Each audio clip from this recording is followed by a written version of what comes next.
Hey, does your child have hyperactivity, impulsive, lack of focus, basically what they call ADHD?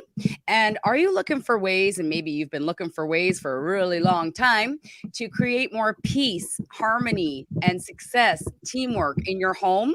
How about success for your child at home, at school, and in life? If these things are important to you, today we are going to share the 4 steps to empower your ADHD child's superpowers.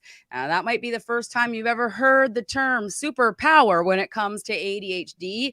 And we're going to share with you today why we call the outbursts of behavior, the disruptions, the screaming, the whining, the fighting, the calls from the school. We're going to share with you why they are superpowers. And basically, just to give you a hint, these superpowers have brought you here today.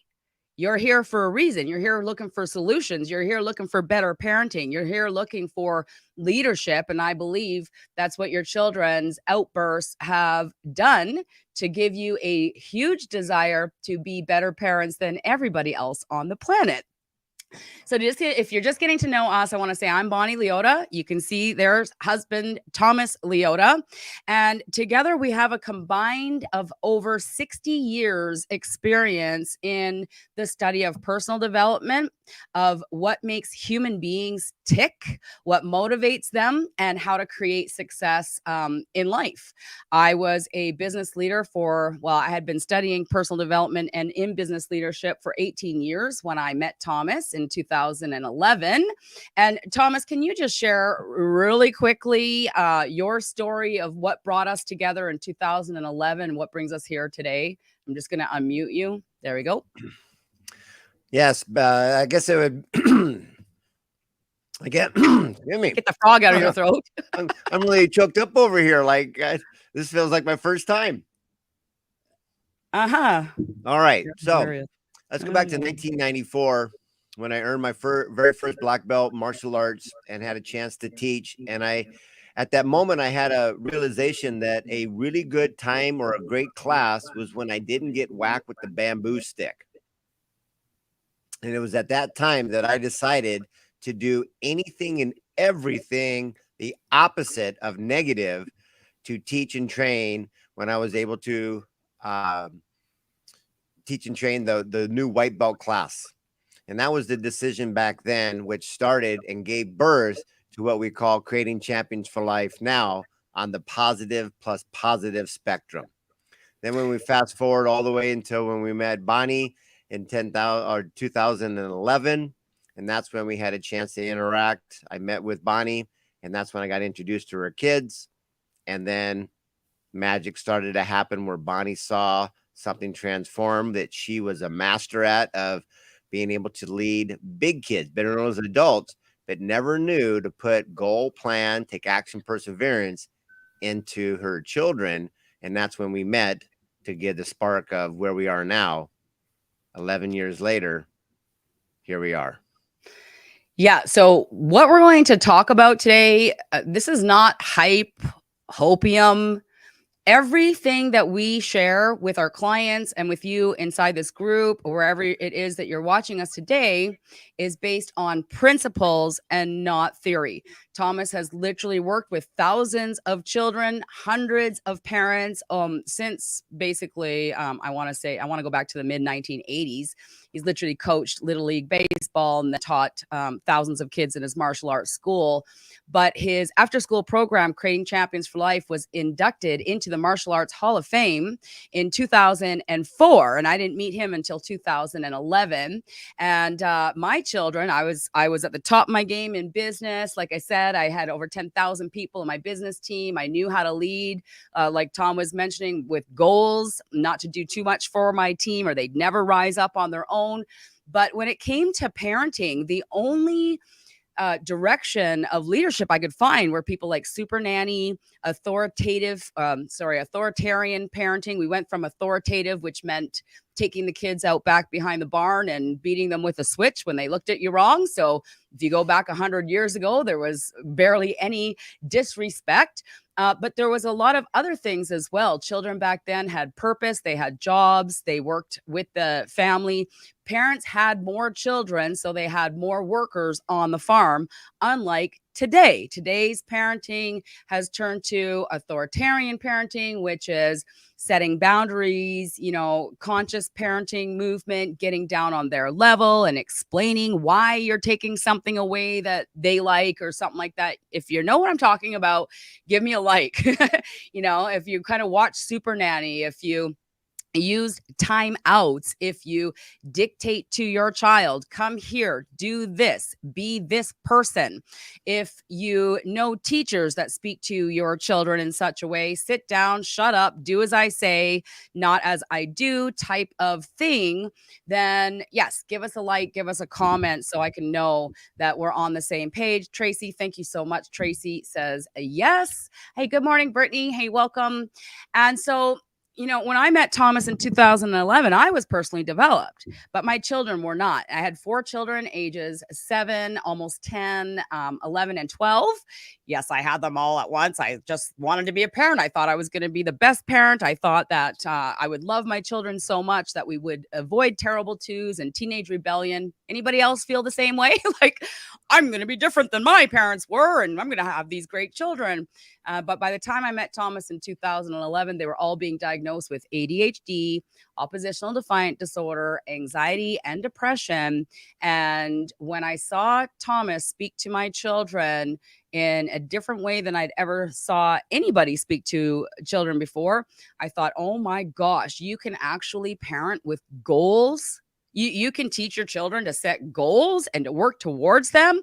And so he had this special language I started to use in my home. And over a 6-month period, every single one of my children completely transformed before my eyes.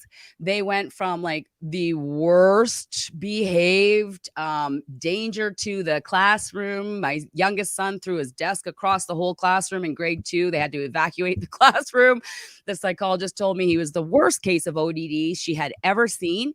And he became the most respectful, most cooperative, most outstanding 7 and 8-year-old that I had ever witnessed in a really short period of time. And I started searching online, like, hey, like, who else parents like this? Who else teaches life skills as a focus in their parenting? Who else teaches their children to earn their own privileges? And I couldn't find anything. And 11 years later, I still can't find anything. And so I felt morally obligated as a leader to bring these strategies, these principles to every single parent in the world who would listen.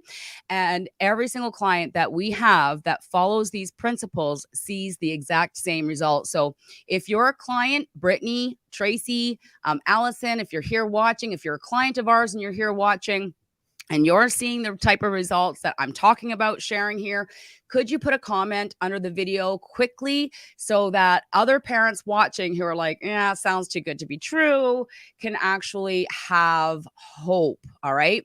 So Thomas, let's explore, what is ADHD in the mainstream? How is it described in medical terms? We have written a book called Raising Healthy, Happy, Cooperative Kids. We do these presentations live inside the group. If you're in our group, you're going to get community. You're going to get some support. You're going to have the opportunity to ask questions. You're going to get some coaching opportunities inside this group, all free. If you're watching the video outside of the group, you get the video. Inside the group, we also have a matching PDF that Thomas is going to pull up here in a few minutes to share, help you solidify the principles we're going to share with you today. So Tracy just says, it's only been a month and we have seen tremendous differences with our daughter. And yes, they should see the before picture and the now picture. Is it the Facebook group? Yes, we are in the Facebook group. And I think that's Katie talking. So, yeah, the Facebook group that you joined this morning, we can get you the replay, the PDF, and everything that goes along with this training. So Thomas, share what is the definition of ADHD in medical terms. Perfect. And so everyone, welcome to our book study group. And a lot of us have the book already on, it's on the ebook, PDF, and it's also in audio form. So I'm going to, those that are following along or would like to know where I'm at, it's on page 26 of the 85 pages. So go to page 26 and follow along because it says exactly here. Attention deficit hyperactive disorder, better known as ADHD, affects children and teens and can continue into adulthood. ADHD is the most commonly diagnosed mental disorder of children. Children with ADHD may be hyperactive and unable to control their impulses, or they may have trouble paying attention. What? These behaviors interfere with school and home life. We always have fun here, don't we, Bonnie? Absolutely. It's more common in boys than in girls. It usually is discovered when a child begins to have problems paying attention during the early school years. Adults with ADHD have trouble managing their time, organizing, setting goals, and holding down a job. They may also have problems with relationships, self-esteem, and addictions. So symptoms in children are grouped into 3 categories. Number 1 is inattentive or inattention, a child with ADHD. Well, what's that really mean in some layman's terms? Are they easily distracted? No or yes. Doesn't follow directions or even finish a task? No or yes. Doesn't appear to be listening? No or yes. Now we're over on page 27. Doesn't pay attention and makes careless mistakes. Forgets about daily activities. Has problems organizing daily tasks. Doesn't like to do things that require sitting still. Often loses things. Tends to daydream. And who was that daydreamer there, Bonnie, that was a superhero in back in the day? Didn't talk to you, was 4? Yes, I was just going to say that Einstein didn't talk till he was about 4 years old. They thought he was brain damaged or, there was something wrong with him. Thomas Edison in the grade 3 was removed from school for being unteachable. Henry Ford has, I believe, no bigger than a grade 8 formal education. And to bring us actually to today, some leaders you might recognize is Steve Jobs, the founder of Apple Computer, would have been diagnosed with oppositional defiant disorder. But the school kept calling his parents in and they finally took him out of school and homeschooled him. What's his name? Richard Branson, the owner of Virgin Records, quit school at the age of 15. He was diagnosed with dyslexia, among other behavior disorders, started his own magazine company, and now he owns Virgin Records, Virgin Airlines, So I started learning that all of the great leaders of our past, like almost every single one of them, none of them have a formal education. And then a lot of them had the behavior disorders. So when we're talking about superpowers, Thomas and I went whitewater rafting about a week ago. And in the beginning, we wanted to be the leaders at the front of the boat, right? Like, we're like, yeah, I want to be at the front of the boat. And this other couple wanted to be at the front of the boat. And we said, okay, take your time, take your turn. And then we stopped maybe 5-10 minutes in. And then we had, the voice. It was me. I was like, hey, you guys open to trade spots? Oh, yeah, absolutely. And I go, you know what, Tom? It's the kids that have ODD because my mom says, oh, you were oppositional defiant disorder when you were a kid. And we have the voice to speak up, to be rebellious, to get outside of the box, to be like, hey, you know what? I want to sit in the front of the boat. I have the voice to speak up. And I said, ADHD kids have the voice to speak up. ADHD kids and oppositional defiant disorder children are the ones that refuse to comply, that refuse to be put inside of the box of who you think they should be. That's the Einsteins, the Edisons, the Steve Jobs, the Bill Gates of the world. They all quit school and they don't have the formal education. They specialize at a very young age to do what they do with specialized knowledge. Okay, so who's with me on this? Am I making sense? Are you like, oh my gosh, that is so true? Like, I actually know this on a logical level to some degree. And beyond that, you guys, in 1903, the American Journal of Psychology wrote about neural pathways. Now, I'm going to bring this up because when my oldest son was in grade 1, they tried to tell me that he was, that he was ADD or say ADHD. Yes, they break the mold, so to speak. Thank you, Nicole. So I was like, no, like, my kid's not born broken. Like, there's nothing wrong with my kid. And so I remember going to the classroom and sitting in the back of the class, and they were supposed to take these 3 letters and make them into words. Well, what Jacob did was he made the words so quickly that by the time the teacher got to his desk, he was bored and he changed the letters around. Do you see what I'm saying? Like, he had the word written out. I was like, oh, he was the first one in the class to do it, but the teacher never recognized his greatness. And has anyone ever sat in a classroom and you thought, oh, I know the answer, and you said the answer, and then maybe you got the wrong answer, or somebody couldn't see your perspective and they made you feel little or belittled, and then eventually you like stopped raising your hand? Is anybody in the live room? Can you raise your hand if you're with me on this? Has anybody ever experienced any of this? Tracy's like, no, I was perfect in classroom every day. Over the past 7.5 years, I've been with Crane Champions for Life. I've learned so much about what the cause of ADHD, ODD actually is. They are simply missing life skills. Thank you, Brittany. Okay, so we're talking about what it is from our perspective and how in 1903, they talked about the neural pathways that when my son was finally age 12, okay, so from the age 6 to age 12, I refused to believe there was anything wrong with him, that he needed independent classes or anything like this. I refused to believe it. But by the time he was 12, I could find no solutions anywhere. And I'm a studious person. I like to read books, watch videos, listen to audios. I couldn't find solutions anywhere. So when the doctor said he's missing neural pathways and he needs medication called Concerta, he'll take the medication in the beginning of the day, and by dinner time, it'll be out of his system, no problem.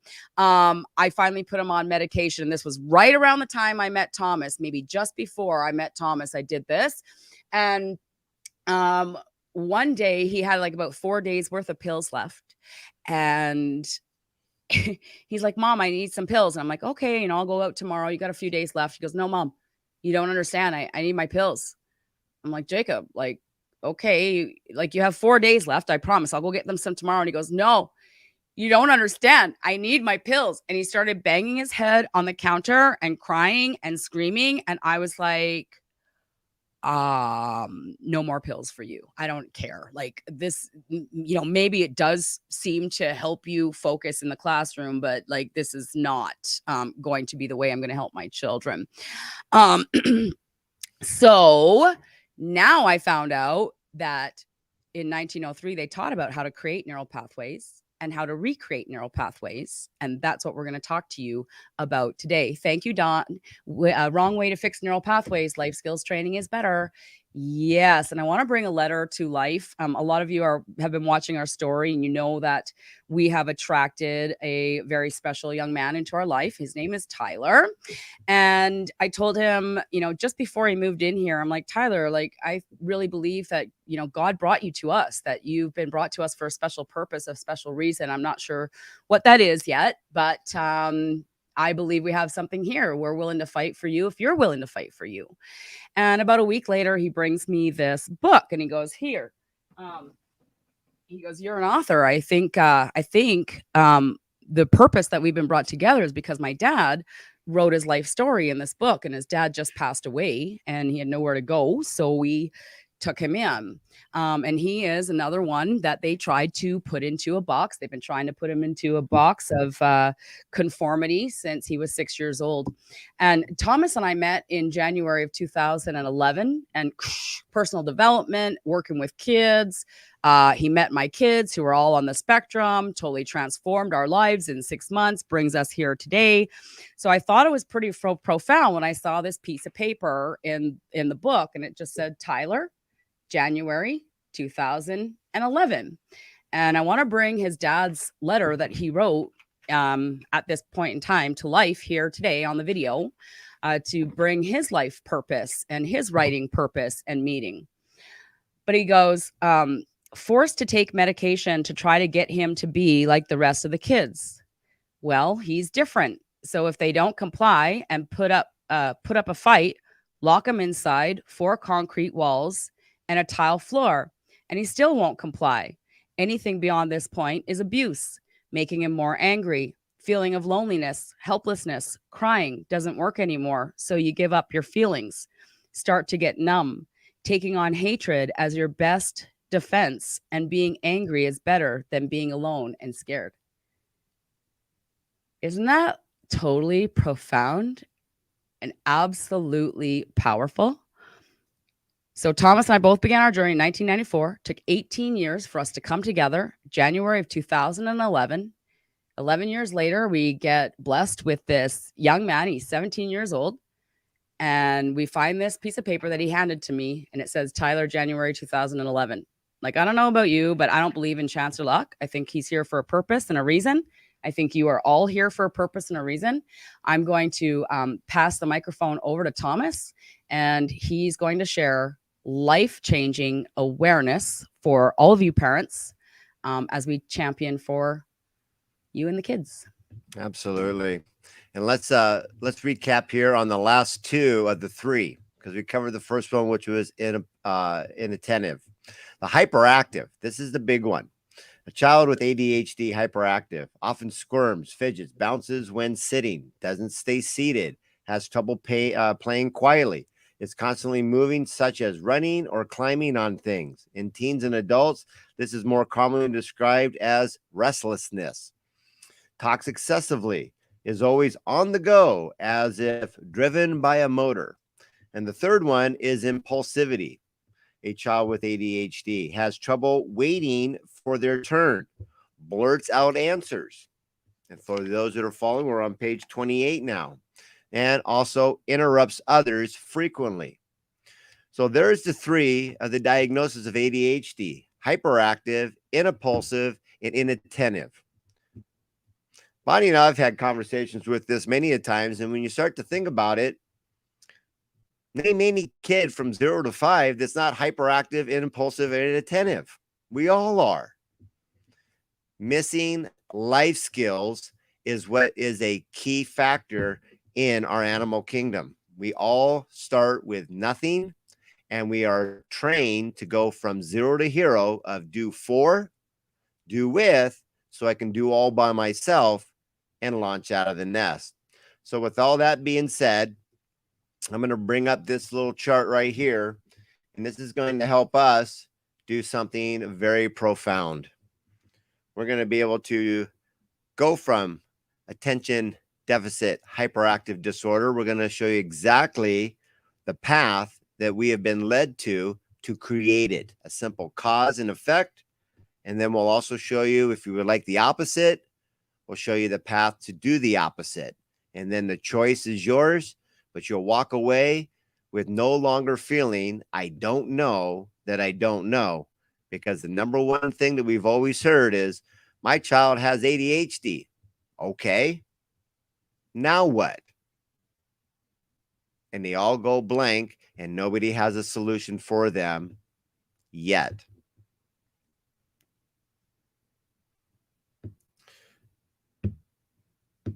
So where do we begin in this journey? And Bonnie, I'm going to need you to be here interactive with me here.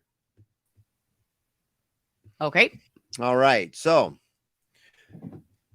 when our kids are newborn, how do they communicate? They communicate with one type of cry. And do you remember playing the game, Name That Cry, which means it was like, is this a bottle? Is this a diaper?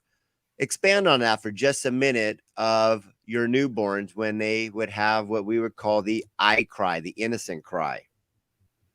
Oh, well, yeah, we're all moms. We know when we have the baby, and they're our number one priority. We are up every 2-3 hours to make sure we change their diaper, make sure we feed them. We talk to them in baby talk. We are all so kind. We teach them how to hold their bottle, how to sit up, how to sit. And we're all always like encouraging them. Oh, you can do it. You can hold the bottle. You can sit. You can walk, right up until the time they can walk.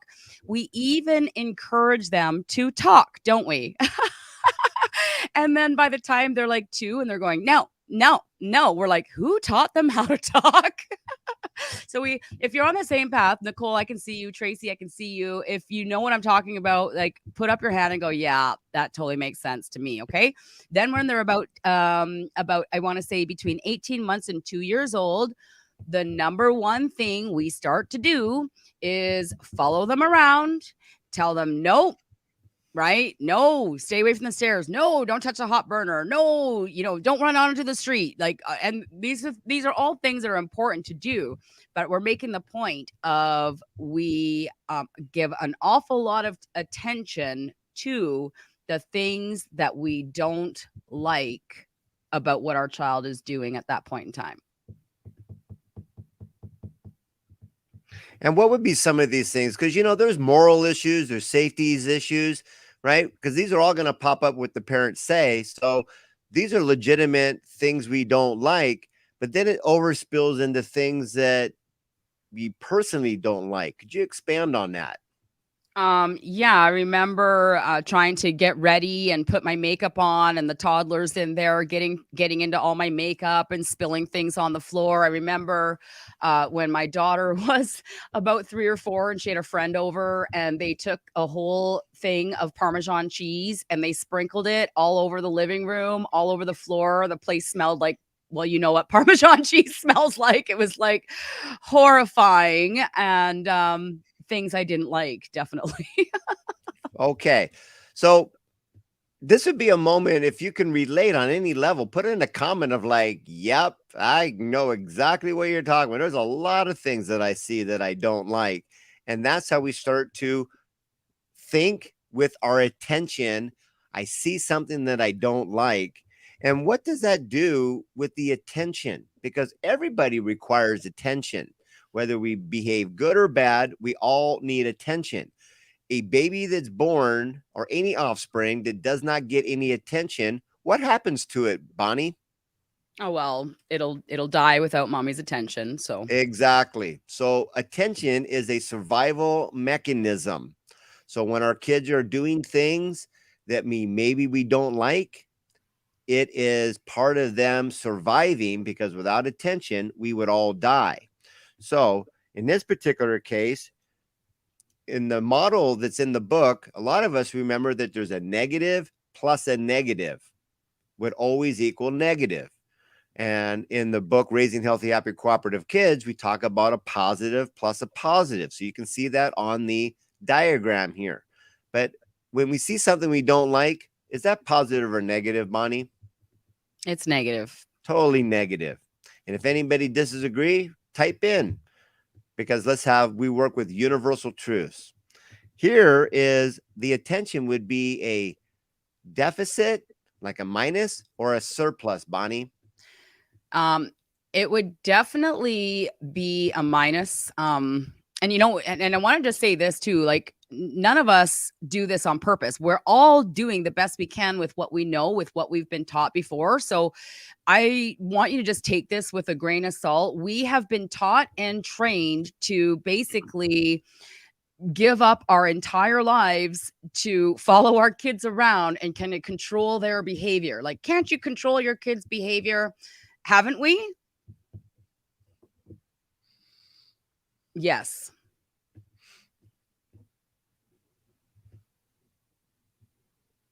Okay. So now we see something we don't like. Positive or negative? Negative. That's where we started. So the attention, and this is for those that are following along, right over here, well, the attention fits where? Right there.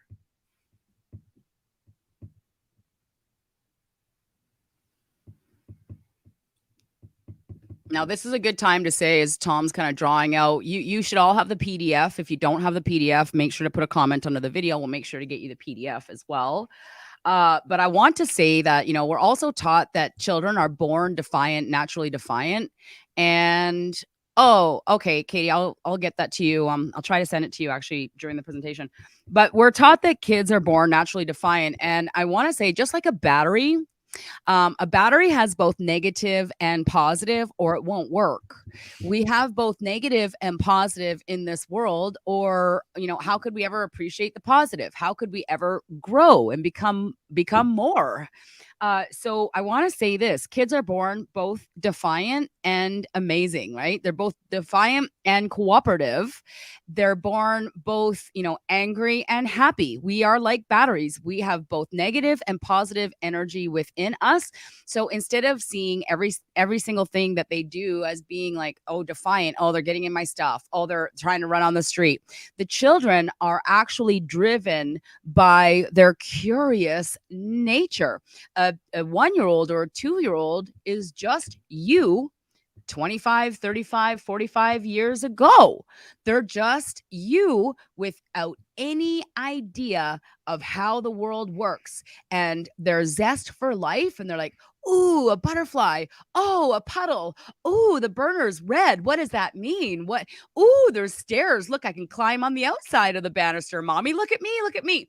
So they're driven by their curious nature, and how we react, actually how we create the environment that they're actually growing in, and then the attention that we give them proactively versus reactively coming at them with no, no, no all the time, is going to be the difference between whether they develop neural pathways of focus, self-control, self-discipline, responsibility, all of these characteristics we would love for our children to have: initiative, independence, confidence.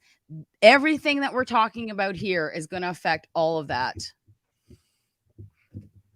Okay. And so as you can start to see, when we start to see something we don't like, then we become active. Our emotions kick in. And then all of a sudden might feel fearful or hatred or anger, or anything that's on the negative side of the emotion. And that's when you start seeing the model. You says, you can't do that. Sound familiar? You don't do that here. And I'll tell you what, you won't do that over my dead body. Sound familiar? We see something we don't like, our emotions kick in, and all of a sudden we activate. And this is where, once you think it and you say it, this is where the hyper, when you cross that threshold, the hyperactive, this is where it fits right here.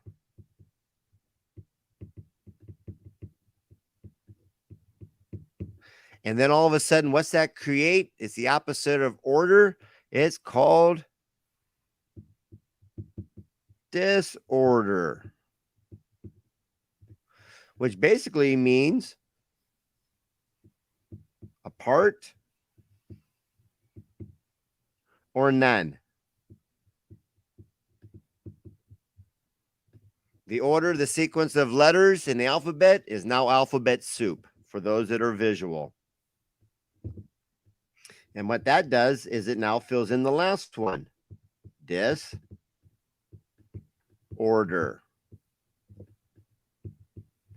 ADHD.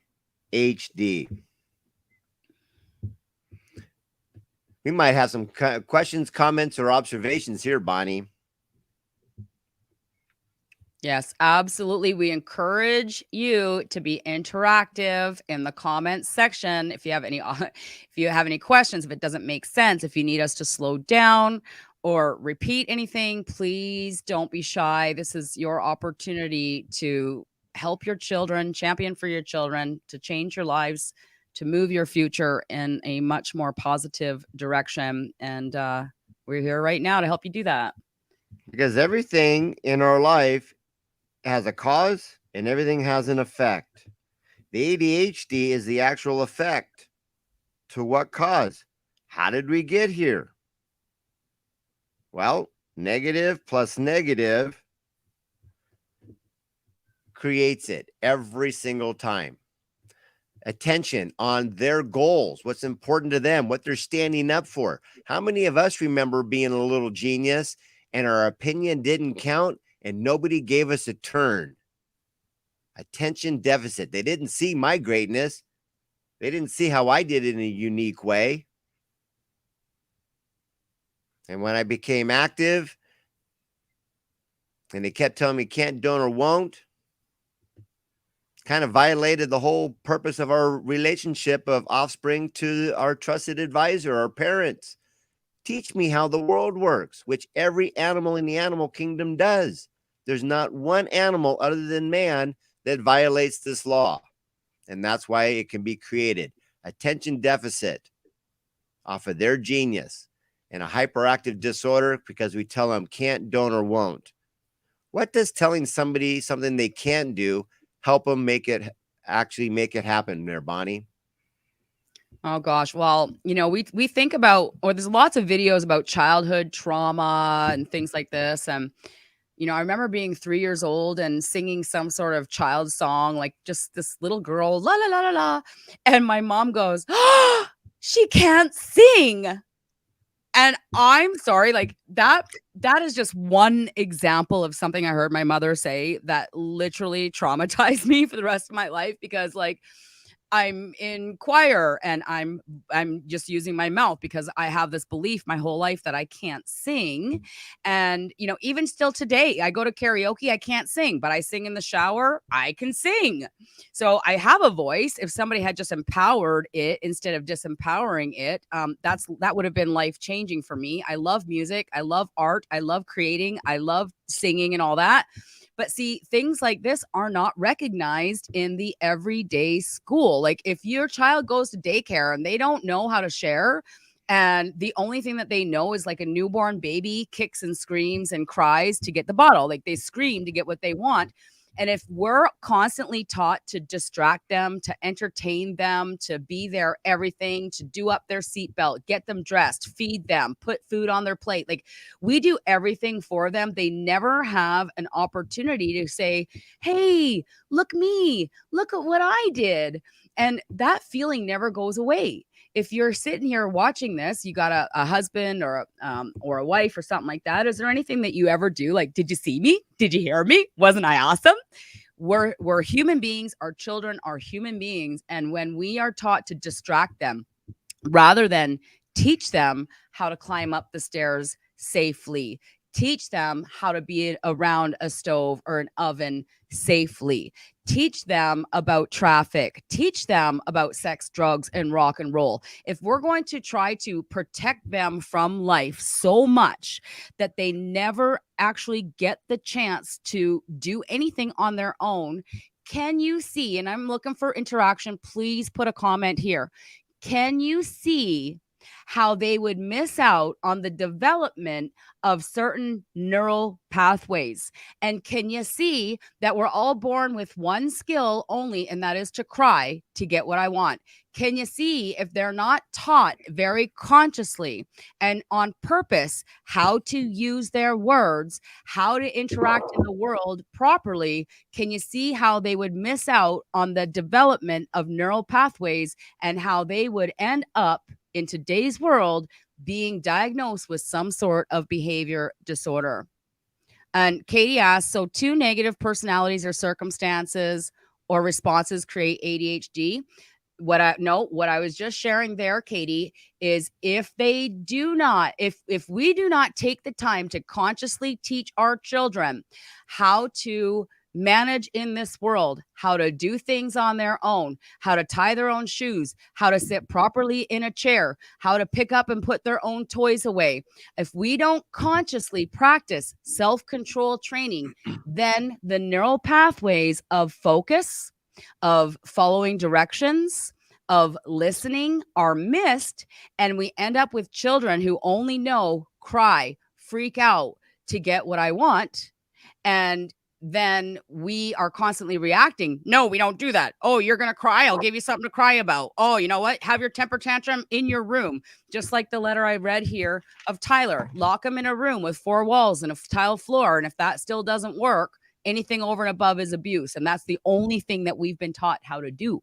We haven't been taught how to empower our children's superpowers. So I'm here to say that your children's acting out, impulsivity, hyperactivity, not listening to you is their superpowers telling you, I need you to recognize my goals, my desires, and I need you to start teaching me life skills and stop doing everything for me. And they're doing it in the only way they know how, in a little kid way, in a little kid voice, in acting out. Get me out of this Absolutely. box.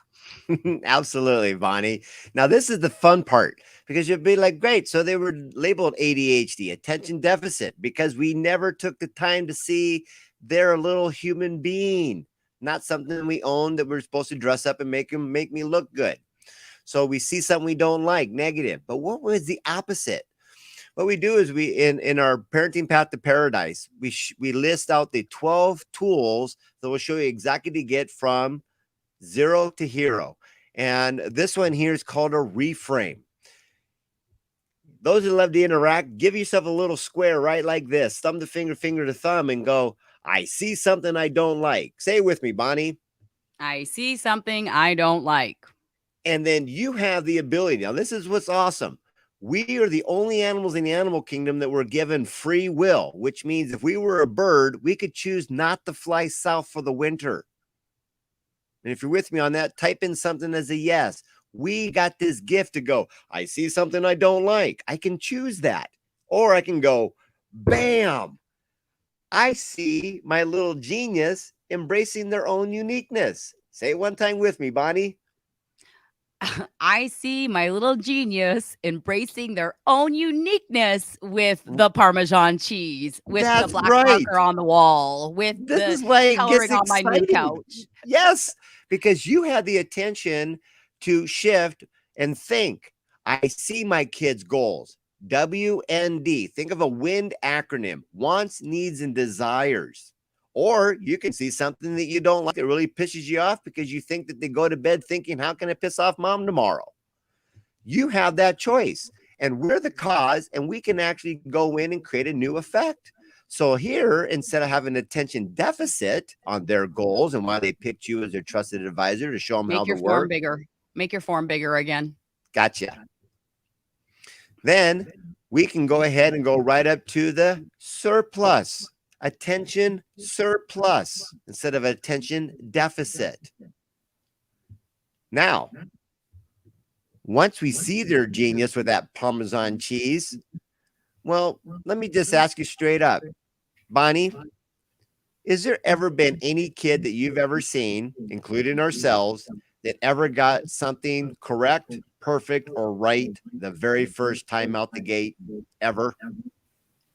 Well, no, I mean, just think of as an adult, like you can remember learning to drive a car. Did you drive a car in parallel park perfectly the first time you ever tried? When the first day at a new job, did you ever go in and know exactly what to do, what the boss's expectations were, exactly how the computer system works and everything the first try? And we all know that the answer is no.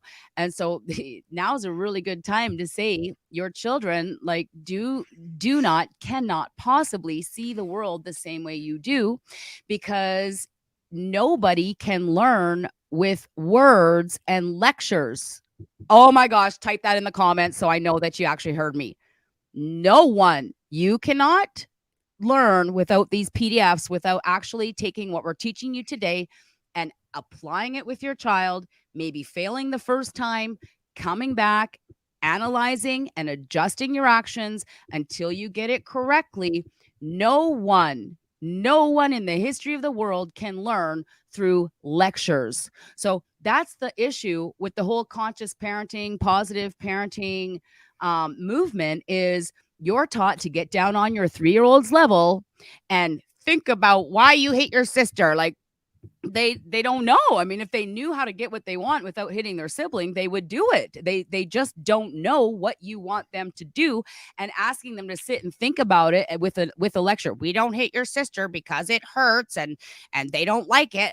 They're never going to learn what to do unless you show them, which is, we're getting to the 4 steps here. So if we go a little longer than an hour, this is just too good to rush. So come back and watch the replay later if you can't stay for the whole time. Before you move forward, Tom, Brittany has a question. She's like, what's the word between hyper and disorder? She's having trouble reading that. And The thank you word. for your comments. No one can learn through lectures. No one can learn through lectures. Write that on a cue card somewhere, and we got to stop doing it. It's like, oh, my finger hurts when I hit it with a hammer. It's like, stop doing that then, you know. Dawn said, oh, every time I offer my children an ultimatum, you don't get your iPad when you don't, because you didn't do this. She sees oppositional behavior. So that's like, okay, well, stop telling them what they're not going to get when they don't do something, and start showing them what they will get when they do something. It's a fine line difference, but it makes all the difference in the world to a child who cannot think abstract because they do not have an adult brain. They have a child brain, and they Okay. can't think So abstract. which section was Brittany's question? The Order or word, disorder? probably disorder. Okay. So if we blow it up, Between active hyper and disorder. emotions. And there's 3 arrows. You can't do that. You don't do that. You won't do that. Anytime that you activate the emotion, it becomes hyperactive. You break that barrier, it becomes hyper. Oops. And then it becomes a disorder, means a part or none. There's no order, or things become apart, like division in mathematics, a disorder. I trust that helps. Yeah, it's a part or none, I think, Apart Brittany. or none. Yes, that's what disorder means. Take apart, or there's no order, opposite of order. So now as we shift over, negative plus negative. I see something I don't like. You deny their human right to actually be trained to launch out of the nest. Negative plus negative will always create, every single time with no exception, attention deficit, hyperactive disorder. So when you see your kid's genius, switch it to something you don't like, negative. And when they say, well, how, when, or where can I do it? When can I have a turn? Nope, you won't do that here. Not until you're 18, or what? You just tell them don't. Negative plus negative will create ADHD by the millions, if not billions. It's a As well as mathematical oppositional formula. defiant disorder, teenage rebellion, terrible twos, horrific fours, right? Like there's a name, I Everything. think, for every single age, all the way up to teenage rebellion. And so what we're talking about here will create disorder in your home. Guaranteed. Now, if you've been reading and studying the book, you'll know that Bonnie's mathematical formula of genius is positive plus positive will always equal, what is it, Bonnie? Love, joy, peace, happiness, harmony, independence, confidence, respect. Now, hang on a second here, Turbo. Let's just take a peek. Is this a Monday through Friday, weekends off type of a positive plus positive, or is it every single second, minute, or hour of the day? I'm telling you what, you guys, we just went away for 7 days and left 2 17-year-olds in our home who had been both ADHD and ODD by the time they were 6 years old. And we're talking about Zach and Tyler. We left both of them in our house, and they took the most amazing care of our home. Everything was clean. We got home. The place looked exactly the same as it did when we left. They did laundry. They took care of the cats. They did the cat litter, like everything. Like, yes, I'm talking every single day of the week, including weekends and including when you're not even home. Yes. So positive plus positive will never, ever, even on its worst day, equal negative. Where a negative plus negative will never, even on its best day, be positive. It's very straightforward. So here's your new label that they didn't want you to know about, because they love it when you pop them a pill versus teach them a skill. And we don't know that we don't know that for real. And I really want to just say right here, I want to pre-frame that we believe every doctor, therapist, psychologist, teacher, like every single person out there is doing the best they can with what they have been taught and with what they know. And so Absolutely. yeah. 100%, Bonnie. So here's our formula here for going from 0 to hero. You see something you don't like, you tell them can't, don't, or won't. What a weird relationship that would be when your children picked you as their trusted advisors to teach them how the world works. And what animal in our animal kingdom violates this other than man? This is where the trusted This is the funny thing. We were watching a documentary with whales, and so the baby whale is nursing from the mama whale, and the baby whale starts to cry. And so the documentary is like, hey, the baby whale is hungry, but the mom refuses to feed the baby whale. The mom actually dives hundreds and hundreds of feet, like maybe 800 feet down, to go hunt for food. And the baby, it follows her down as far as it can go, but it can only stay down so long because babies can't breathe as much as mom can. So the mom goes down, feeds herself first, and then comes up and then feeds the baby. Can anybody share why the mom whale doesn't stop and feed the baby first and then dive and hunt down? Think about it and post in the comments. Why does the mama whale dive before she feeds her baby?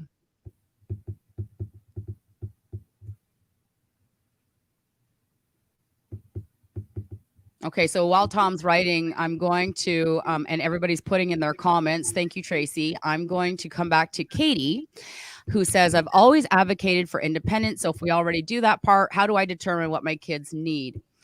You determine what your kids need by taking the time to sit back and think. You say your daughter's very impulsive, so she needs to learn self-control. We say that ADHD or ADD is the inability to focus, so she needs to learn some focus. There are some exercises you can do for the brain to develop neural pathways to be able to focus. The worst part is that if she's told she can't focus, she's got this brain issue problem, she can't focus, she's hyperactive or whatever, that then becomes a self-fulfilling prophecy. I should actually mute Tom out while he's doing that. That becomes a self-fulfilling prophecy, and they actually believe I can't focus. I mean, that's the biggest thing with the teenagers today in my house is like, well, I have ADHD. And like, oh, ADHD, you mean like your brilliant personality that you were given at birth that makes you amazing at singing and songwriting and playing guitars? You mean that character? Because all we need to do now is breathe life into our children and start telling them you can do it. Now we're going to actually practice focus by setting a timer for 10 seconds, 20 seconds, 30 seconds at a time. And can you sit, still on the floor with your legs crossed applesauce? Can you sit there without paying attention to the cat, without giggling, without scratching your nose? Whoever can sit the longest wins the game. Kids like to learn in games. So every single thing that you see in life, does she need to learn to tie her shoes? Does she need to learn to make her bed? Does she need to learn to pick her toys up by herself? Does she need to learn how to make her own cereal, pour her own milk? Does she need to learn how to make her own sandwiches? Only you are going to know this. And so in module 1 of our actual 12 module program, the first thing we teach you to do is to make a list of every single thing that you would like for your child to learn, and to believe, number one, that they can learn. And if your child has learned anything, how to hold a fork, how to sit at a table, if they've learned how to turn the TV on, if they can operate your remote control better than you, if they know how to play video games, they have the ability to learn. It's just now, instead of doing everything for them, we need to make a list of conscious life skills to teach them. And we need to start teaching them one little thing at a time. I hope that answers your question. Okay, so she has to stay alive so she can be there for the baby. Well, that's true. She does have to. But if she fed the baby first and then dove down for food, she'd still be alive, right? So how can she nourish the baby if she's not nourished herself? Okay, that's also true. Thank you. Our little ones will watch what we do and then want to learn. Ding, ding, ding. That's it. If the mama whale just stopped and fed her baby and then dove, what kind of motivation would the baby have to dive as deep as it possibly could? You see what I'm saying? Mama whale dives while the baby's hungry, so the baby's motivated to learn the life skill. And it takes a couple of years of actually doing this for the baby to learn, to be able to dive that deep, to be able to hunt for themselves. So yeah, that's really powerful. Nicole says, our OT said they would help with this, but none of what they showed him had anything to do with their goals. They dictated and manipulated. That's also a massive aha moment that Tom's probably going to get to right away here. And I have him muted out, so I'm going to mute. Yeah, I really love the story with the baby whale because you're right. What would be the incentive? If you always got fed, why would you need to dive deep? And see, the magic of where their food is 800 meters down. So the baby is going to follow the mama and go as far as it can, which is about 100 meters. It runs out of air. It goes back up to the top and wait. Mom goes down and feed, comes up, then feeds. Then through that process, through repetition, this is the second law of learning. This is a very key factor. Repetition is the second law of learning, where the mama goes down, the baby follows again and again and again and again for us to get the point. And what happens to the baby? It goes from 100 meters to 150, soon to be 200, 400, 600, 800. Then, whenever the baby's hungry, guess what it can do all by itself. Mm-hmm. Awesome. And that's our path through Mother Nature. Our offsprings are asking us to do for us one time to show us that it's possible, because nobody was ever taught or talked into walking. We saw it and be like, well, I'm on 4s, if they're on 2, I'm seeing is believing. And then a desire of a goal starts to build from the inside out. And then all of a sudden they start to mimic. And when we get into our sequence here, this is where we'll go deeper, but it's the monkey see, monkey do is the first way of learning. Not yap, yap, yapping. It's they follow you. How many of us know that we called them terrible 2s by the age of 2 because we told them no to yes, a staggering 400-to-1 ratio, and now they mimic us, and then we called them defiant. Right. When everything's working absolutely perfectly. It's when we can see the difference, then we can do and become the difference. We are the cause. The children are the effect. Who did they pick? Who decided to have kids? Who's older? When you can see the order, you shift to the right-hand side. If you've been trained and thought for the last 3 generations, and the book clearly labels it out from 1946, they orchestrated this for you to be on the disorder side. So, questions, comments, or observations on this before we shift to the 4-step process to go from red to green?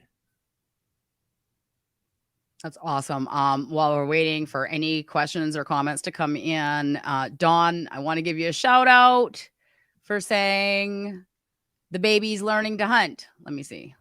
Yeah, the baby's learning to hunt. Yes. Brittany says a child is willing to learn if you are willing to show him or her.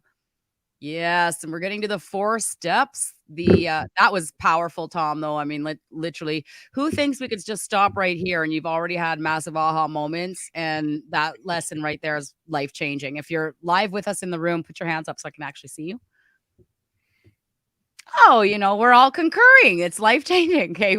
It's going to get even better here because, like, Katie, your question that you asked is going to be clarified here. So make sure you stay around if you can.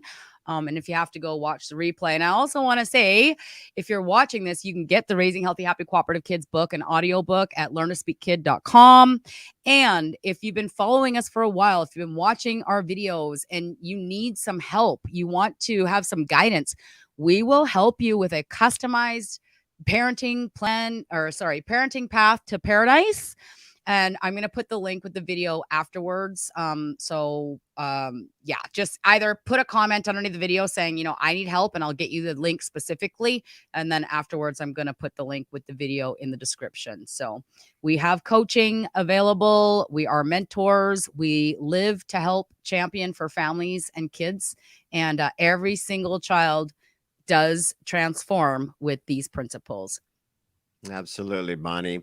Thank you, And just to Katie. give a +1 of what Brittany was talking about, if you could visualize this, your kid walked up to you and was holding a sign, and it read this: I am willing to learn if you are willing to, and of course the word teach, talk at, is crossed out. Show me. I am willing to learn if you are willing to show me. Hence, the lifelong universal principle of how we all started to walk was monkey see, monkey do. That's how things stay in order. Are we ready to shift gears here, Bonnie, or are we calling this good? No, let's keep going. These are the 4 steps. Well, wait a minute. Let's take a poll. Like maybe they're full. Oh, maybe you are full. Do you want us to stop or keep going? Anybody want more? Going once, going twice? No, go. Okay, so basically, if we're making a sundae, we want to get some sprinkles and maybe find a cherry to go on top. Am I hearing you correct? Let's see if we can give ourselves a yes, or yes please, or I would love some more in the comments, and we'll go with it. What's coming in, Bonnie? No, keep going. Please keep going. Never full. Want the cherry on top. Let's just take a moment and really validate this. And let me ask you a question. If you could have a choice to come here for just a selfish reason, I just want my kids to maybe listen to me better. I want to be a better dictator. Let's go back to that chart real quick here. Let me pull it back up. Right? I want to go back to becoming a better dictator. This is where I see someone I don't like because they're over here figuring out how to do it all on their own, and I caught them like stealing. Or I want to be a better briber. I want to buy it for them. I don't want them to have goals. I want them to do it my way. And if they don't do what I want, then I start taking the L back and kind of always being in control and never really want them to be independent. And if I do a combination of dictate and bribe, I'm an overcompensator, which means they never get a chance to dive deep and go get their own food. But if you want to become that trusted advisor and get right back into the flow, the way Mother Nature and God intended for this to work, it's been around since the beginning of the time, where we see their goal. Of course, they're going to do something goofy and funny. All of us did, 0 exceptions. And at the end of the day, we start asking questions. How, when, or where can I do it and be just like you and one day be able to do it by myself? So would you rather do something to sign up for a program and get something selfish, sign up for another program, been there or done that? Or would you like to step into a lifestyle where every day can be between good and great, where all you do is see your kids looking to expand and become independent and embrace their own uniqueness? Because if you look at your thumbprint, all of us have that unique genius stamp. And they picked you as a trusted advisor, not to imprint on them, but to show them how it works and let them do it in their own unique way. This is the superpower of all of our ADHD kids, is they're sick and tired of being sick and tired of not being heard. And they're doing whatever they can to survive and thrive. When someone's trying to put their head underwater, we would all fight to live. And that's the superpower that we must hear for our kids. So would you rather be here for a reason, a season, or a lifestyle. And that's the difference between red, orange, and green.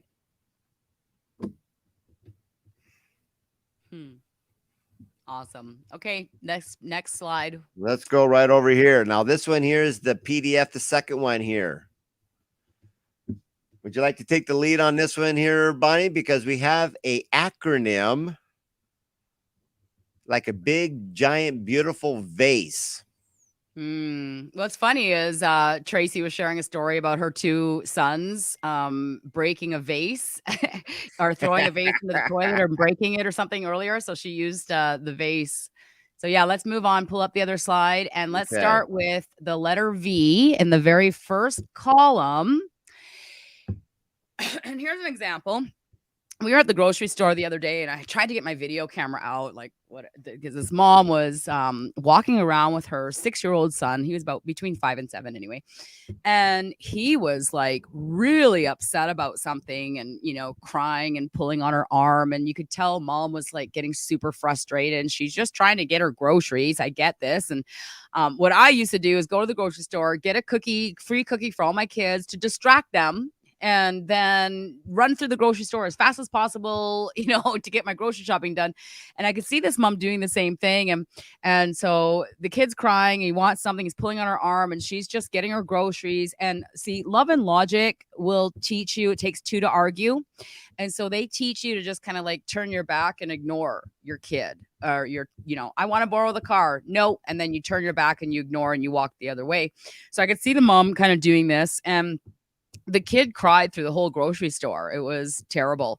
And so V is to, no matter what it is, if you were to take a moment, see, you chose to be a mom or a dad, you chose to be a parent, and we have a job to do. And it's not just to feed, clothe, and control our child's behavior. It's the worst kind of mindset to have if you want to have cooperation, harmony, and peace and joy in your home. You have a job to do, and it is to raise a human being. And so no matter what it is, I see the balloon, mommy, take just a moment and validate what it is that your child wants, needs, or desires in that moment. Ooh, I see you actually want to put the apple in the buggy, right? They want to be just like you. They want to be a part of what it is that you're doing.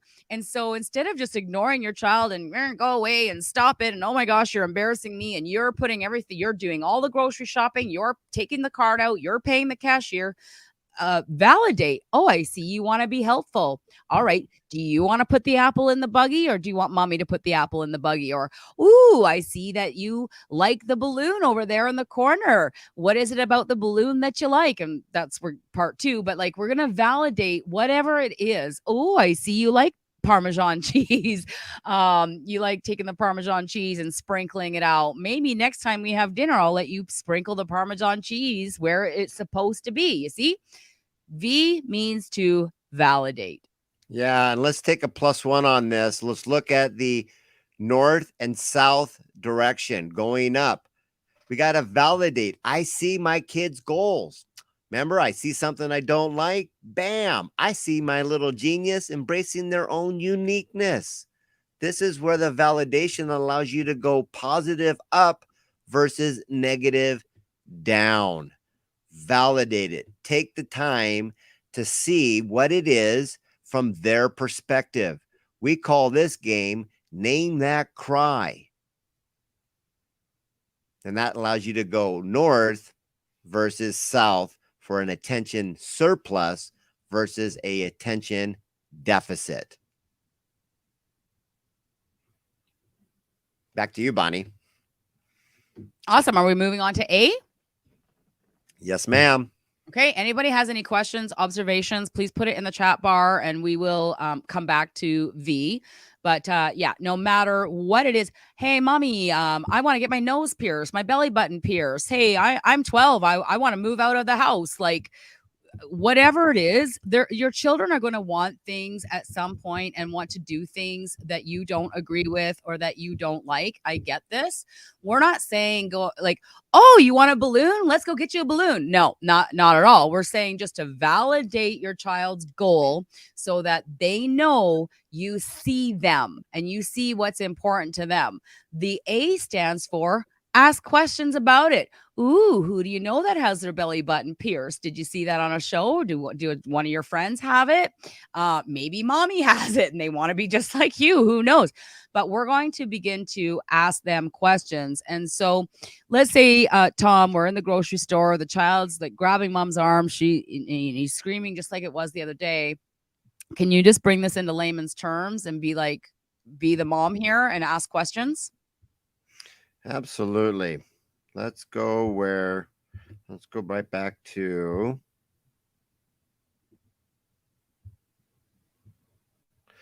this one here. When we start asking questions as a trusted advisor, we start to inquire to educate ourselves on what is most important from their perspective. You see, in the big picture, the deep root to it, they're really asking, how can I do it? When can I do it? Or better yet, where can I do this? Because sex, drugs, and rock and roll are going to happen whether you like it or not. The question is who are they going to learn it from? And this is what's very key. So asking questions is for a deeper understanding from not our perspective as a dictator, briber, or compensator, but as a trusted advisor who was picked when our kid showed up to say, see my genius and show me how it works and allow me to do it in my own unique way. So we like to role play with the balloon, Bonnie? Sure. Okay. So I will be the mom, you'll be the kid. Okay. All right, ready to go. Okay, I'm crying. I see a little passion going on here. What puzzle are you working on there, Bonnie? And I'm pointing. I'm not even using words because I have a speech delay like Einstein did. All right, so I would pick I up want to the point cues. that. Well, here, let's do this here. Come off of come show up on the camera so I can see you. This is a great visual for everybody to see this. Okay, yeah. Right? Yeah. So go ahead and start crying. Oh, I would pick up. She's pointing. Oh, well, and then show me what are you pointing at, Bonnie? Is it the clock or the balloon? I don't even know like the name of a balloon because maybe it's the first time I've ever seen a balloon. So I'm just like, you probably see the balloon. Yes. Yeah. I would grab it and go, this one, this Yeah. right here. Yeah. And And see, I'm happy now. if all they do is cry, this is for everybody listening. If they don't speak and all they do is cry, do you remember when you picked them up, put them down, changed the diaper, got them their bottle? They stopped crying when they were between 0 to 1 year. This is called name the cry game. What is their goal? If they knew how to do it, they would already do it. This is the relationship that we've lost that loving feeling. So I'd be like, I'd grab a clock. Now it should probably still keep crying. Then I grab the actual balloon and then I would be in, and then all of a sudden I'd watch her face. She would go from where she was to now. I asked the question. And by showing, is it this one? Is it this? Okay, got it. Yeah, you want a balloon. Now, this is very common. If we're going this far back, this is like babies where it would be like, you want your cup? And they start, you can see they start to cry. That's those critical moments where you start to implant what it would be. This is called a cup. Or you probably at this stage, you were saying, all right, say please. Right? You start to show them how to ask for things versus just crying and giving it to them. Well, I want to add a +1 here too. When Michael was little and I used to take him to the Toys R Us or whatever, It's like he wanted every single toy that he saw. I want this, I want that. And so I would just stop for a moment and I'd be like, oh, that's pretty cool. Okay, say goodbye. And he'd go, bye. And we'd carry on. And there would be no temper tantrum or power struggle in the store because I validated what he wanted, gave him an opportunity to say hi, to touch it, whatever, and then say bye. And that's all he wanted to do was be heard. He didn't not expect me to buy every single toy. So I just want to make that really clear. Yeah, exactly. And I would be like, "Oh, the balloon. I see the balloon too." And you would stand instead of opposition to each other, you would stand side by side as a partners looking at it together. I see the balloon too. Yes. And that's where you go into asking questions of what's important to them. Doesn't mean get it to shut them up. Right. No. That's just the biggest validate and mistake, asking period. questions. Those 2 tips right there. So bring up the slide again. Those 2 tips right there will be life changing. You watch. I challenge you to put this to action today, and come back here to the group or to the YouTube or whatever, and let us know how just validating and asking questions changes your life. Because I Right. guarantee you it will.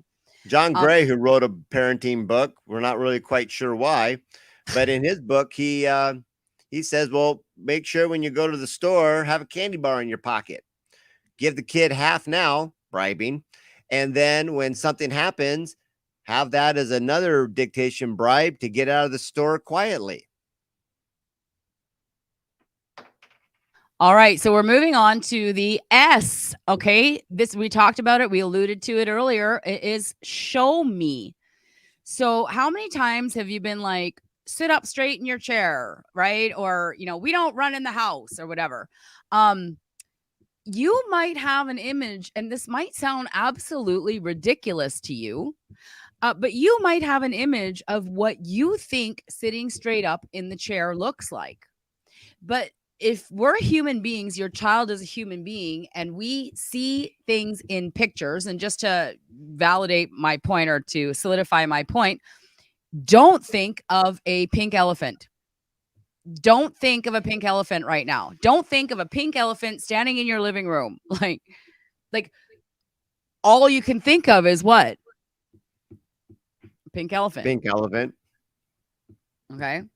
So don't slouch. We don't run in the house. We don't do that. But if you say, hey, you know what? This is how we sit straight up in a chair, and you actually grab a chair, you sit in a chair, you show your child, this is how we sit straight up in a chair.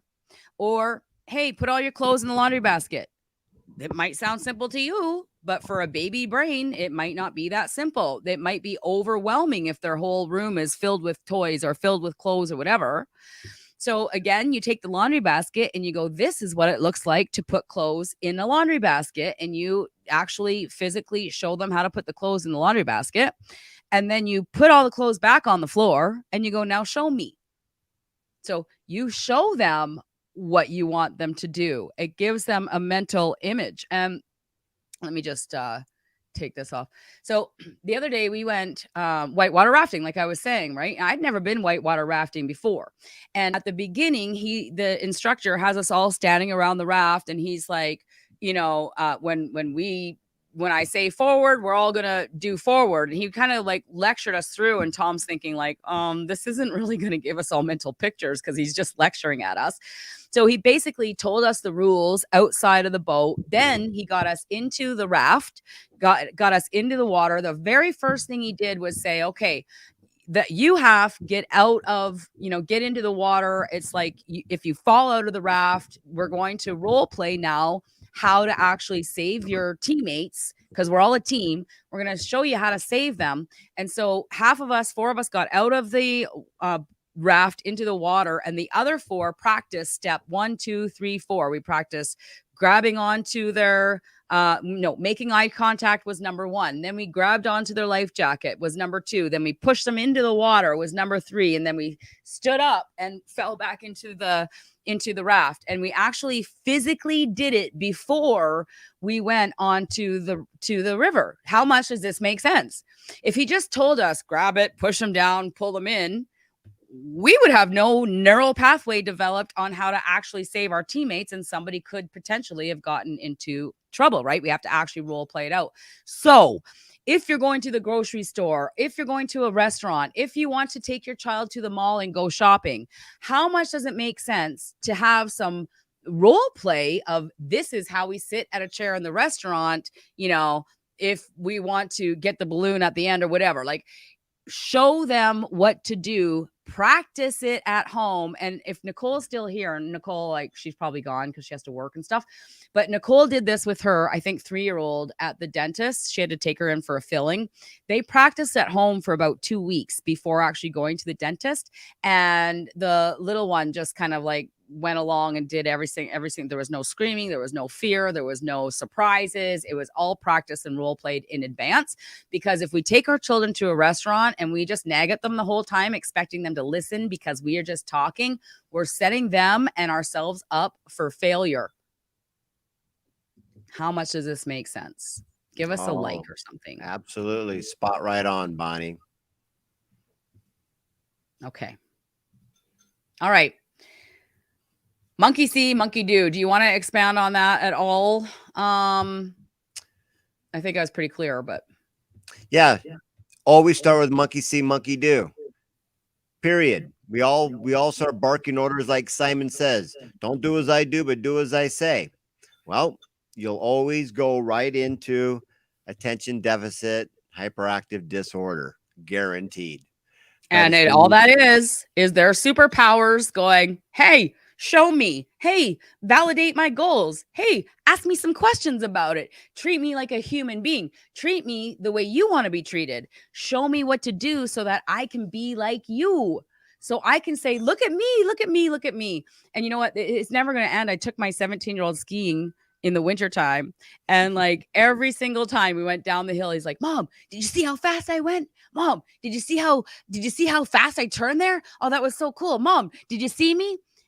Guys, our children, our toddlers, our 2-year-olds, our 5-year-olds, they need to be seen. If you have a 15 or a 20 or a 30-year-old, there's always time to switch things up and to begin creating the right environment to validate who they are, to build their confidence, to teach them the life skills they need so they can leave the nest and go live a successful life. All right, we're moving on to the E from the vase. This is step number 4.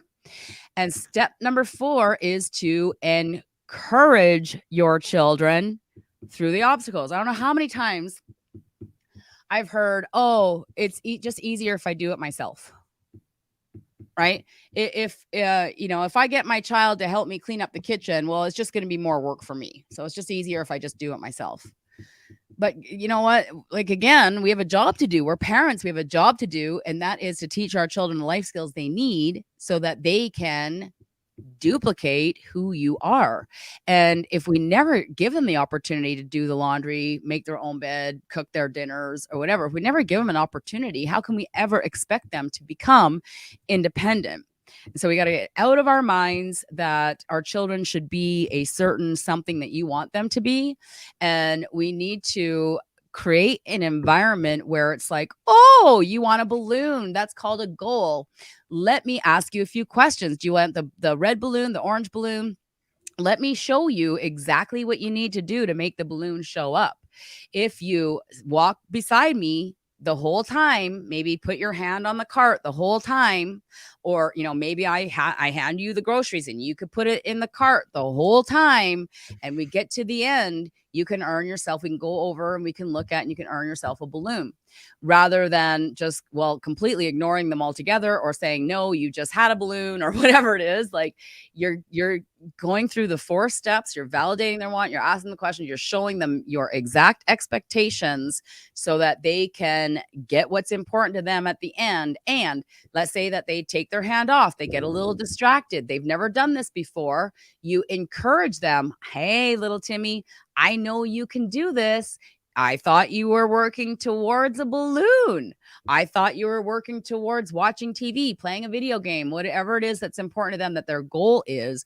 You encourage them through failure. It's called failing forward fast, guys. If we're doing anything in life outside of our comfort zone, outside of anything we've ever done before, we're guaranteed going to fail. So our job is to never judge them for failing, but to encourage them to keep on keeping on, teaching them what perseverance is. Because when I was first learning this, we were filling up the hot tub, and all four of the kids had a role to play in helping clean the hot tub and fill the hot tub. And so Zach was about 7, and he was over, and I really never let him do anything on his own before. And he was turning the hose, and he was like, we were about 50 feet away, and he's like, oh, and I could see him struggling, and it was like, I can't do it. And he's whining. And I'm like, oh my gosh, like if he doesn't succeed at this, he's going to feel bad about himself. Let me just go help him. And Tom's like, would you sit down? Let him struggle a little bit. And Tom asked him a question. Hey, which way are you turning the knob? And so Zach went, aha. I had an aha moment, turned it the opposite way. The hose turned on. How do you think he felt about himself when we encouraged him through the obstacle and he created a success all by himself? How do you think he felt about himself? Did it grow his confidence, or did it lower his confidence, his self-image? That's right, Allison. He felt proud about himself. He felt proud. He felt like I could do it. So he grew his confidence. Thank you, Tracy.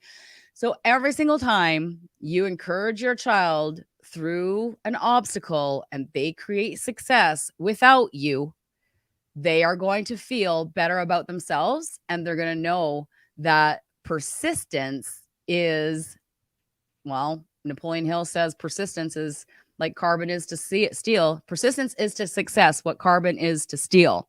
It is the most important component in creating any type of success.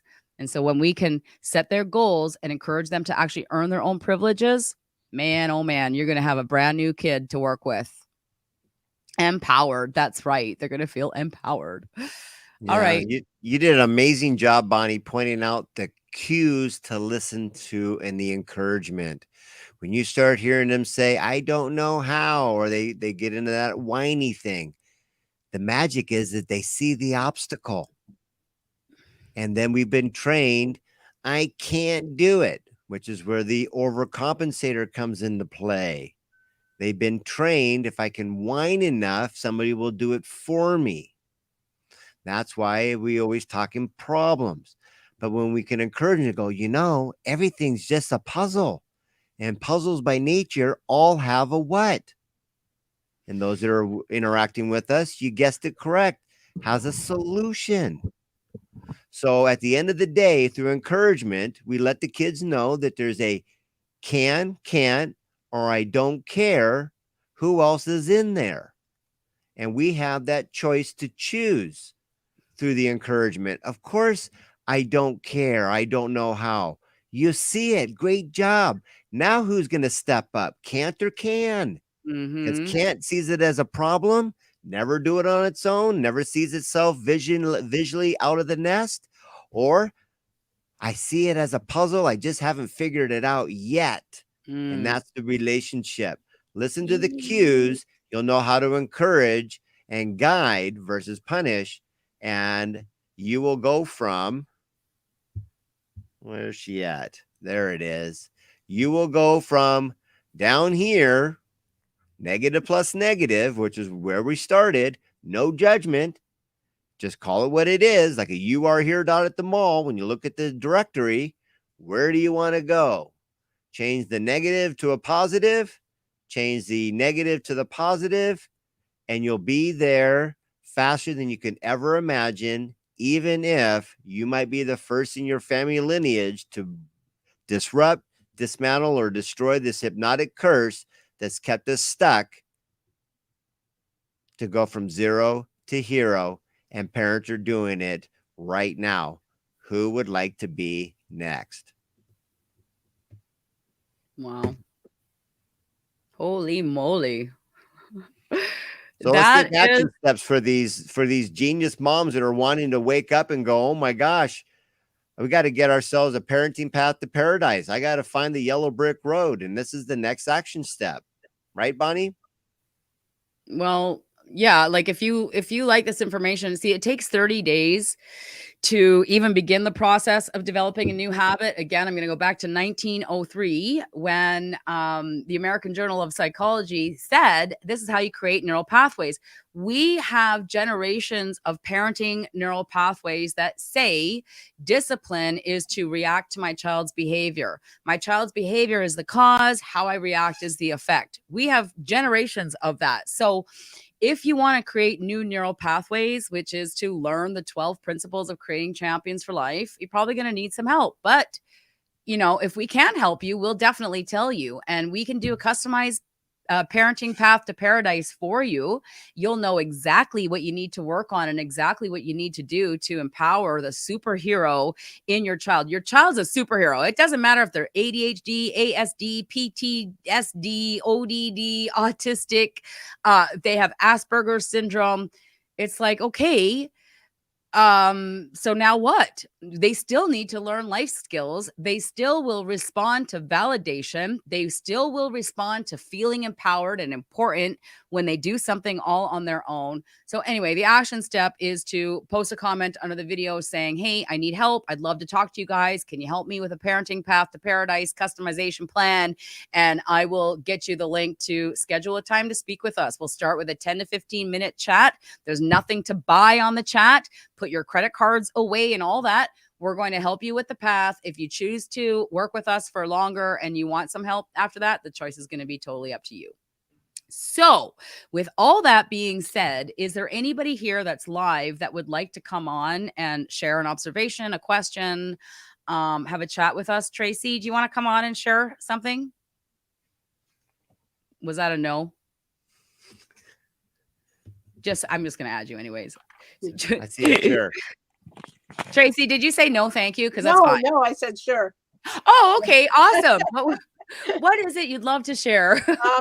We've only been doing it. We're in mod 2, just started mod 2, and just working with her every day, like I said in one of my comments, to show her how to do the dishes. And I'm telling you, it was so painful at first because, like you said, you could do it so much faster yourself. They're swirling the soap around, they're playing in the water, and you're just like, oh my God, I'm gonna go crazy. But you just gotta persevere and just let her be herself and learn, and you show her what to do. And we've noticed in a month, just like making her bed is getting better every day. And yesterday she even had her pajamas folded beside her pillow. I just said, put them on your pillow. I didn't really say you had to fold them or anything. She did that all on her own. And it's just just to see her light up, finally figured out how to tie her shoes, and so happy. And now she's out riding her bike right now with her dad. Like she has lit up so big and bright. And it's amazing to see him. We're only in month 1 and it's so so glad we did it. Right. Share a little bit about where you were. She's 7 and she was a very whiny baby, and we just think, oh, that's the way she is, she'll grow out of it. But then we started seeing the more difficult behavior, the defiance, but the school wasn't seeing it. So we thought, well, maybe it's, just the way she is at home. She's different, different environment. And then they started to see it at school. So then we started going, okay, well, we need to look deeper into this. And we discovered this ADHD, and it fit all the criteria of what she was doing. And I don't even, to be honest, know how I even stumbled across you guys. And we just started looking at some videos and just got involved and got, like this is worth doing. Like we were at our wits' end to know what to do, because as she was getting older, she was getting worse. And we were just like, I can't even imagine what teenage years would be like if it's like this now. So, and just in the month that we've been doing it, what a difference. So I'm excited to see what the rest of this year, how different she's going to be, and how much confidence she has already just in a month. Like, I'm so happy. And before it was like, I dreaded her being home on the weekends, and, because it was always so much fighting and so difficult. And we're kind of working, like the first month of summer was really hard because I was just like, oh my God, I'm going to have no freedom. You're going through all the motions. But in that month, that first month of school, just getting everything set up through the plan, what a change. And now, like, I'm hugging her every day. Oh, I love you so much, more than I ever did before. I always gave her that stuff, but it was always, I don't know, just under tension. And now a lot of tension has been lifted. So we're a work in progress, but we're making it, and I've seen such a difference in her. And then where I'm so glad we did it. That's so awesome. I remember Tom going like, find ways to praise them. And I'd be like, all day, never found anything today. Can't find anything today. But even like asking them a question like, hey, where should your shoes be? And then they give you the correct answer is creating an environment for them to be right and an opportunity to praise. Yeah. So, well, thank you so much for sharing, for actually taking a leap and reaching out and doing the program, because you're planting a seed in the world that's going to be an example for everybody else. So thank you so much. Yeah, thank you. Yeah. Okay. Anybody else? I don't see any other cameras on. Sean, would you like to share? Yay! Yeah, something you said really triggered something in me, and it was treat me how you want to be treated. So when they're whining or crying, the instinct is to tell them what to do versus to identify what the passionate cry is all about and figure out what they really want so we can show them. But if every time we whined and complained and people were always doing everything for us, where would we be? How would we feel, right? Do we really want that? And they don't either. So just to kind of flip the understanding about what that cry is really meaning, and it is show me so I can figure it out and do it by myself. That was good. Awesome. Well, thank you so much for sharing. Tom, do you have anything to share? Not yet. Okay. Awesome. Well, Sean, share.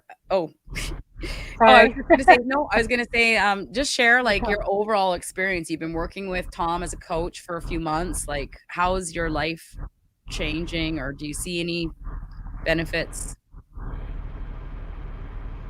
It's never too late. So we're not only working with our child, but we're working with the child in us, because when we are reacting and responding or communicating with them, it's coming from a lot of built-in subconscious things that we're not even aware of. It's like, I always thought telling my child what to do was teaching them, telling them what to do, but it's not. It's they need to be able to figure out their path with guided questions to their own unique way of getting where they need to be. And the underlying thing is self-control. So even with us parents, learning to just step back and breathe and give space to think, well, how can I redirect this energy, this negative energy? That's a huge thing for me. I don't always do it, but then I go back, but then I reflect, and I'm like, oh, I did more dictating than I did questioning there. So you just keep showing back up. Yeah. Like you always tell us, repetition. Yeah. Awesome. Very proud of you and the changes that I see and the strength that we need each other as a community to breathe life into each other as moms and as dads. Like, we need each other to be strong. And that's the point of having community and being able to lock arms with each other. Yeah. So it's like, your job is to let your child struggle through this obstacle. And so even just having Tom having the ability to just go, just be patient, just wait, wait. And then watching them come out the other side. And then it's like, I decided that. I did that on myself. And you're right. There's always time to make the shift. I mean, even just the positive shift in Tyler, he's been with us for a few weeks. And he's not even our child, but I told him the other day, we're going to treat you like, if you're going to be here, we're going to treat you like you're one of ours. So when we say you're starting at zero and earning everything up, don't think Don't think that you're special and unique. That's exactly what we did with all of our kids. They move into their bedroom and they have nothing. And it's like, what do you want to put in there? It's open. It's a blank slate. Let's make it your space. What do you want? And every single one of my kids have created their own life. And now they're like 17 to 23 and they're all like completely independent. They never ask for money. They do come to me for advice still. They still need life skills. And I'm actually going over to my 21-year-old daughter's tonight and helping her plan out a meal, like, food prep or whatever. So we're going to go grocery shopping and I'm going to teach her how to cook and food prep. And she's really excited about it. So there's always time.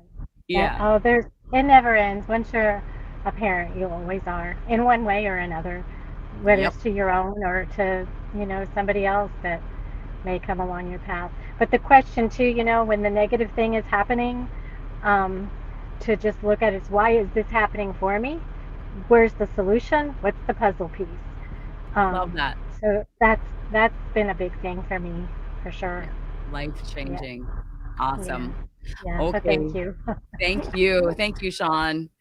All right, so we're going to wrap up today, and we just appreciate everybody who watched right through to the end, and a lot of you had to come and go or whatever, watch the replay. We're going to get the replay out, and you can always find us at creatingchampionsforlife.com. You can get the resources to study in this book at learntospeakkid.com, and post underneath the video if you're like ready for help or you're ready to take the next step, and we will get back to you.